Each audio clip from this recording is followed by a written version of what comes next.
Hello. आज हम count function के बारे में बात करेंगे। काउंट के बहुत सारे फंक्शंस हमारे पास होते हैं जो कि स्टैटिकल फंक्शन में हमें मिलते हैं। तो यहाँ पर हम देखेंगे count, count A, count blank, count if and count ifs. तो सबसे पहले हम काउंट की बात करेंगे। तो काउंट फंक्शन काउंट करने के लिए यूज़ होता है। जैसे मेरे पास कोई वैल्यूज़ हैं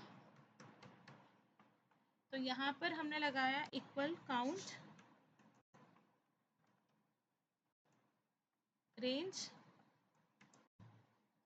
तो यहाँ पर काउंट कितने जितने हमने रेंज सेलेक्ट किया उसमें टोटल कितने न्यूमेरिकल वैल्यूज़ हैं।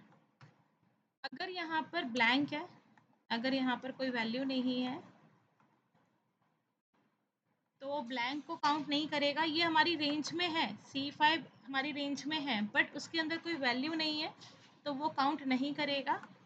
अगर हमने कोई स्ट्रिंग वैल्यू डाल दी वो तो भी काउंट नहीं करेगा। तो जो काउंट फंक्शन है न्यूमेरिक वैल्यू को काउंट करता है। इसके बाद हमारे पास एक और फंक्शन है काउंट ए। तो count the number of cell in the range that are not empty. ठीक है, इसमें भी हमने वही रेंज चूज की। अब हमारे पास काउंट आया है 3। तो काउंट ए सिर्फ ब्लैंक को काउंट नहीं करता है, बाकी डेटा स्ट्रिंग फॉर्मेट में हो, न्यूमेरिकल फॉर्मेट में हो, किसी भी फॉर्मेट हो, बट सेल के अंदर डेटा होना चाहिए। अगर डेटा नहीं है तो वो काउंट नहीं करेगा। तो अगर मेरे पास इस सेल में डेटा नहीं है तो आंसर हमारे पास आया 3। काउंट सिर्फ न्यूमेरिक डेटा को काउंट कर रहा है। काउंट ए हर तरह के डेटा को काउंट करता है बट डेटा होना कंपलसरी है। तो एक और हमारे पास होता है काउंट ब्लैंक।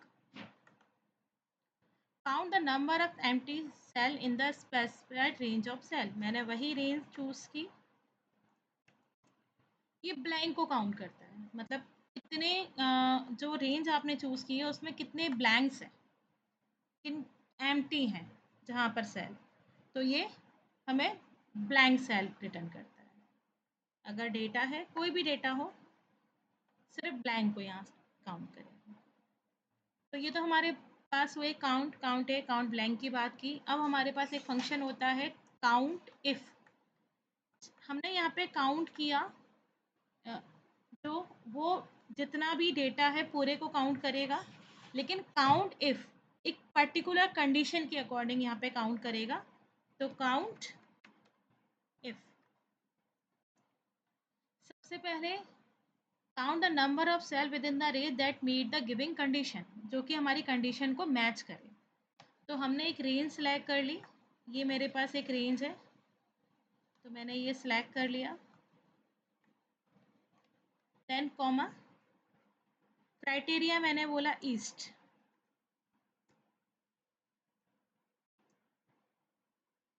देन तो हमारे इस पूरे डेटा में ईस्ट नंबर ऑफ ईस्ट कितनी बार है उसने हमें ये काउंट कर दिया।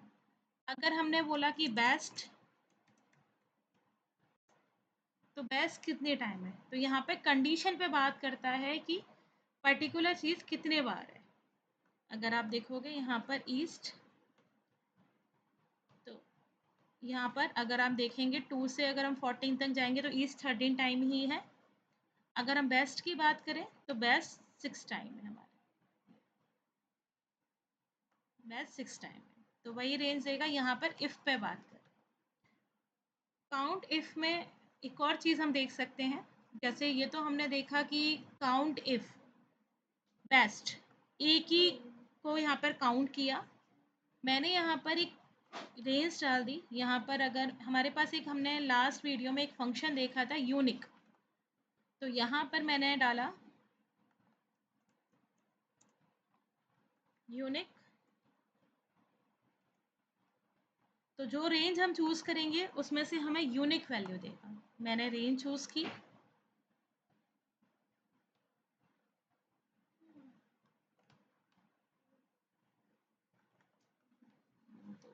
हाँ, देन रेंज चूज़ करते हैं हम।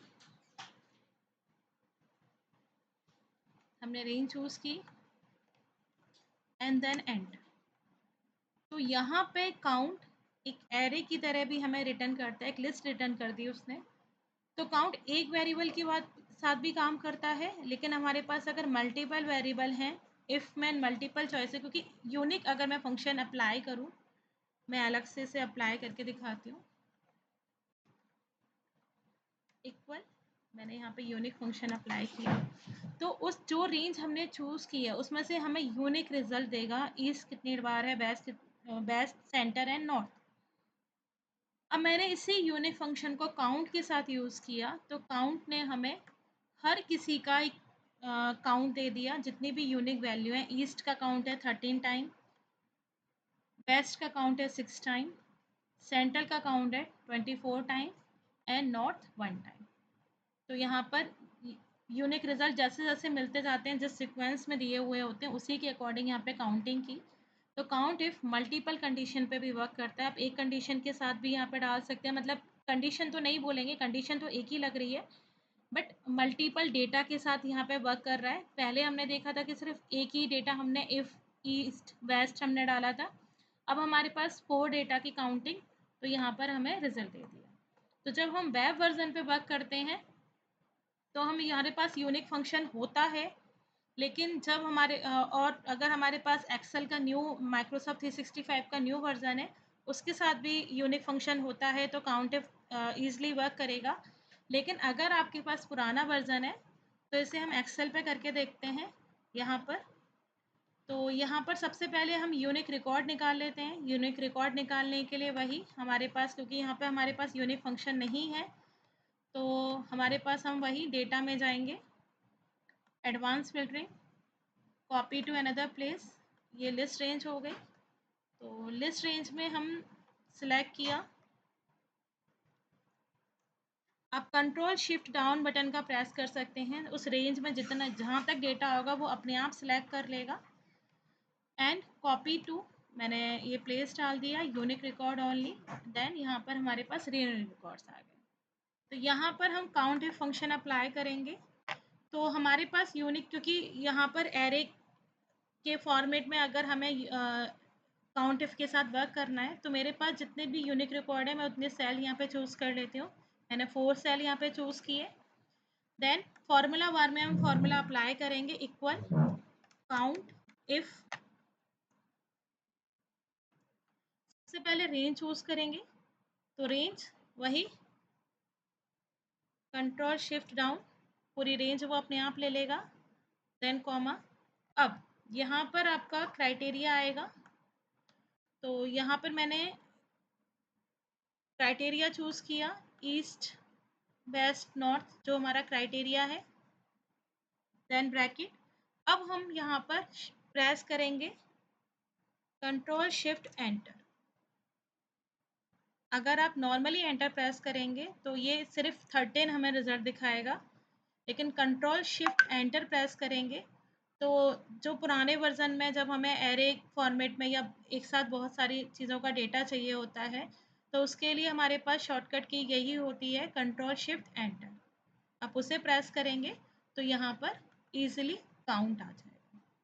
तो अगर आपके पास नया वर्जन है तो आप यूनिक फंक्शन के साथ यूज़ कर सकते हैं, जैसे मैंने यहाँ पर किया है। और अगर आपके पास पुराना वर्जन है, तो आपके पास जितने भी यूनिक रिकॉर्ड हैं आप उतने सेल सिलेक्ट कीजिए।